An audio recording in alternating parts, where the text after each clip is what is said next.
বাংলা ব্যঞ্জনবর্ণ আমরা তো রোজই ব্যবহার করি, কিন্তু কখনো কি মনে হয়েছে যে এগুলো শুধু কতগুলো অক্ষর না, এর পেছনে আসলে একটা দারুণ ইন্টারেস্টিং সিস্টেম কাজ করছে, একটা নিখুঁত নকশা, বা বলা যেতে পারে একটা সিক্রেট কোড।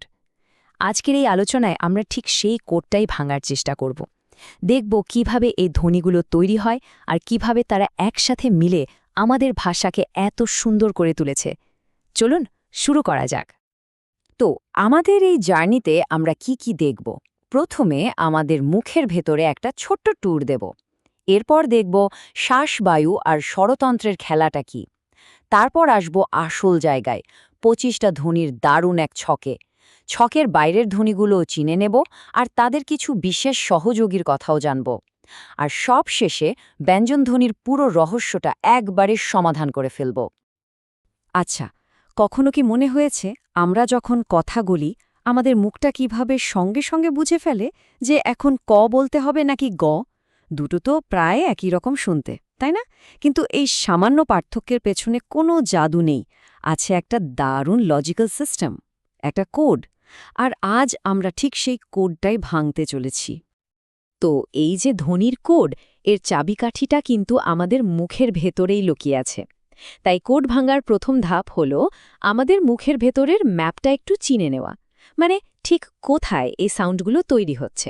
চলুন একটা কুইক ট্যুর দেওয়া যাক। শুরু করা যাক কণ্ঠধ্বনি দিয়ে।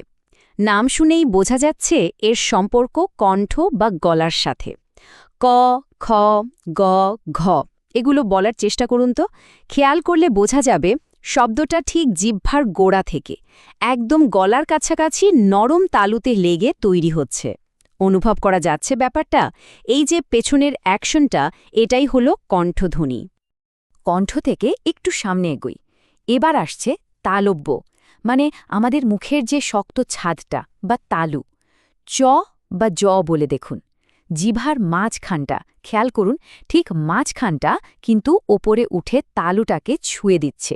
এটাই তালব্য ধ্বনির জায়গা। এবার একটা বেশ মজার জায়গায় আসা যাক, মূর্ধন্য ধ্বনি। মূর্ধা মানে কি?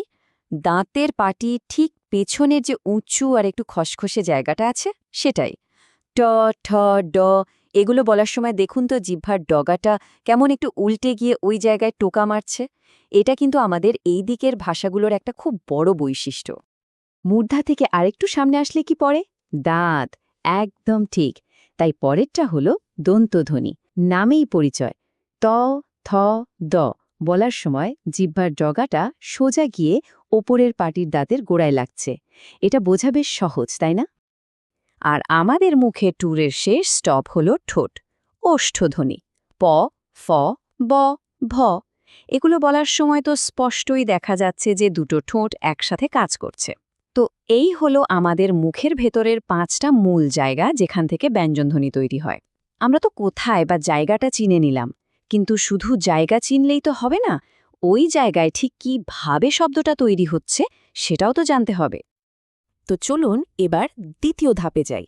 এখানে আমরা দেখব ধ্বনি তৈরির কিভাবের দিকটা, মানে শ্বাসবায়ু আর আমাদের গলার স্বরতন্ত্র, এই দুটো জিনিস মিলে কিভাবে একই জায়গা থেকে আলাদা আলাদা সাউন্ড তৈরি করে।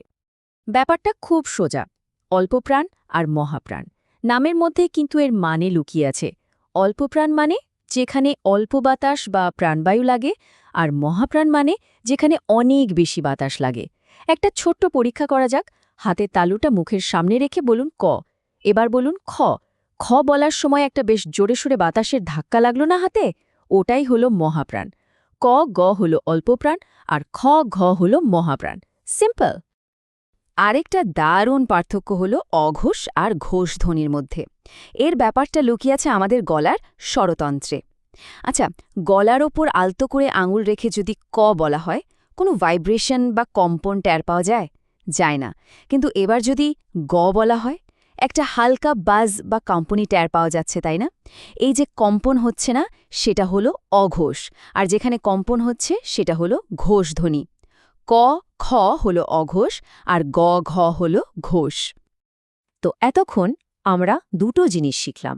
এক, ধ্বনি তৈরির জায়গা বা কোথায়, আর দুই, ধ্বনি তৈরির রীতি বা কিভাবে, মানে অল্পপ্রাণ, মহাপ্রাণ আর অঘোষ ঘোষ। এবার এই দুটো জিনিসকে যদি আমরা একসাথে মিলিয়ে দিই তাহলে কি হবে? তাহলেই তৈরি হবে বাংলা ব্যঞ্জনবর্ণের মূল ভিত্তিটা, ২৫টা স্পর্শধ্বনির একটা নিখুঁত ছক। এদেরকে স্পর্শধ্বনি বলা হয় কারণ এগুলো উচ্চারণ করার সময় মুখের ভেতরে কোথাও না কোথাও বাতাসটা একবারের জন্য পুরোপুরি আটকে যায়, তারপর বেরোয়। দেখুন সেই ছক, কি দারুণ একটা ব্যাপার, তাই না? পুরো সিস্টেমটা চোখের সামনে। ওপর থেকে নিচে যদি দেখা যায় তাহলে আছে আমাদের সেই ৫টা জায়গা: কণ্ঠ, তালব্য, মূর্ধন্য, দন্ত, ওষ্ঠ। আর বাঁদিক থেকে ডানদিকে গেলে দেখা যাবে রীতির পার্থক্যটা। প্রথম কলামটা অল্পপ্রাণ অঘোষ, দ্বিতীয়টা মহাপ্রাণ অঘোষ, তৃতীয়টা অল্পপ্রাণ ঘোষ, চতুর্থটা মহাপ্রাণ ঘোষ, আর পঞ্চমটা ওটা একটু স্পেশাল, ওটাতে একটু পরেই আসছি। এই একটা টেবল কিন্তু বাংলা ব্যঞ্জনবর্ণের পুরো ব্যাকরণটা বলে দিচ্ছে। তো ওই ২৫টা ধ্বনি তো হলো আমাদের সিস্টেমের কোর বা মূল ভিত্তি, কিন্তু বাংলা বর্ণমালায় তো আরও কিছু বর্ণ আছে, তাই না? তারা এই ছকের বাইরে। চলুন এবার সেই ব্যতিক্রমী বা স্পেশাল সাউন্ডগুলোর সাথে পরিচিত হওয়া যাক। প্রথমে আছে অন্তস্থ ধ্বনি জ, র, ল আর ব। এদের বৈশিষ্ট্য হল এরা বাতাসকে পুরোপুরি আটকায় না, বরং একটা কাছাকাছি জায়গা তৈরি করে বাতাসকে বেরিয়ে যেতে দেয়। যেমন র বলার সময় জিভটা কাঁপে, বা ল বলার সময় বাতাস জিভের দুপাশতে বেরিয়ে যায়। এরা স্পর্শধ্বনির মতো অতটা বাধা দেয় না। এরপর আসছে ঊষ্মধ্বনি স, স, স, হ। ঊষ্মা মানে গরম। এই ধ্বনিগুলো উচ্চারণ করার সময় একটা সরু জায়গা দিয়ে বাতাস বেরোতে থাকে, ফলে একটা ঘর্ষণের শব্দ তৈরি হয়, অনেকটা শীষের মতো। শ বা স, স। এই যে বাতাসের ঘর্ষণ, এটাই এদেরকে ঊষ্মধ্বনি বানিয়েছে। আর আছে দুটো খুব স্পেশাল ধ্বনি, র আর র। এদেরকে বলা হয় তাড়িত ধ্বনি। কেন? কারণ গাড়ি বা আষাঢ় বলার সময় খেয়াল করলে দেখা যাবে জিওবার ডগাটা যেন তালুতে একটা ছোট্ট টোকা বা বাড়ি মেরে সঙ্গে সঙ্গে ফিরে আসছে। এই যে দ্রুত টোকা দেওয়ার মতো ব্যাপার, এটাই তাড়িত ধ্বনি। আচ্ছা, ছকের বাইরের ধ্বনি তো দেখলাম, এবার এমন দুটো গ্রুপের কথা বলবো যারা আমাদের এই পুরো সিস্টেমে বিশেষ সহযোগীর ভূমিকা পালন করে। প্রথমেই আসি নাসিক্য ধ্বনির কথায়। ওই যে আমাদের ২৫টার ছকটা ছিল, মনে আছে? তার শেষ কলামটা আমরা বাদ রেখেছিলাম, ওটাই হলো নাসিক্য ধ্বনির কলাম। ঙ, ঞ, ন, ন, ম। এদেরকে নাসিক্য বলা হয় কারণ এগুলো বলার সময় বাতাস মুখ দিয়ে না বেরিয়ে নাক দিয়ে বেরোয়। যেমন গান বলার সময় ন উচ্চারণ করে দেখুন, নাকটা চেপে ধরলে সাউন্ডটা আটকে যাবে। এটাই প্রমাণ যে বাতাস নাক দিয়ে বেরোচ্ছে। এখানে একটা খুব ইন্টারেস্টিং ব্যাপার আছে, যেমন ধরুন উঙ, এটা তো নাসিক ধ্বনি, কারণ বাতাস নাক দিয়ে বেরোয়, কিন্তু এটা তো কণ্ঠবর্গেরও অংশ, তাই না? তার মানে এটা একই সাথে একটা স্পর্শধ্বনি আবার একটা নাসিক ধ্বনি। অর্থাৎ এই ভাগগুলো কিন্তু আলাদা আলাদা বাক্স নয়, একটা ধ্বনির একাধিক পরিচয় থাকতে পারে। আর সব শেষে আছে অযোগ বাহ বর্ণ, অনুস্বার উ আর বিসর্গ হ। এদের নামটা এমন কেন? কারণ এরা একা একা কোনো শব্দ তৈরি করতে পারে না। এদেরকে সবসময় অন্য কোনো স্বরবর্ণের ঘাড়ে চেপে বসতে হয়। যেমন রং বা উহ, এরা নিজেরা উচ্চারিত হতে পারে না, কিন্তু অন্য ধ্বনির সাথে জুড়ে গিয়ে তার উচ্চারণ বদলে দেয়। ব্যাস, বাংলা ব্যঞ্জনবর্ণের পুরো রহস্যটা কিন্তু এখন আমাদের সামনে পরিষ্কার। আমরা জায়গা চিনলাম, রীতি জানলাম, ছকের ভেতরের আর বাইরের সবাইকে চিনলাম। চলুন শেষ করার আগে মূল নিয়মগুলো একবার ঝালিয়ে নেওয়া যাক, যাতে একদম গেঁথে যায় ব্যাপারটা। মনে রাখার জন্য নিয়মটা খুব সোজা। যে কোনো বর্গের প্রথম আর তৃতীয় ধ্বনি হল অল্পপ্রাণ, কম বাতাস। দ্বিতীয় আর চতুর্থ হল মহাপ্রাণ, বেশি বাতাস। আবার প্রথম দুটো হলো অঘোষ, গলায় কাঁপুনি নেই। পরের দুটো হলো ঘোষ, গলায় কাঁপুনি আছে। আর পঞ্চমটা, ওটা হলো নাসিক্য, বাতাস নাক দিয়ে বেরোবে। ব্যাস, এটুকুই। এটাই বাংলা ব্যঞ্জন বর্ণের পেছনের সেই অসাধারণ লজিক্যাল কোড। তো এখন তো কোডটা জানা হয়ে গেল। এবার থেকে কথা বলার সময় বা শোনার সময় কি এই সিস্টেমটা টের পাওয়া যাবে? একটু খেয়াল করলেই কিন্তু বোঝা যাবে আমাদের মুখ আর মস্তিষ্ক কত দ্রুত এই জটিল নিয়মগুলো মেনে চলে।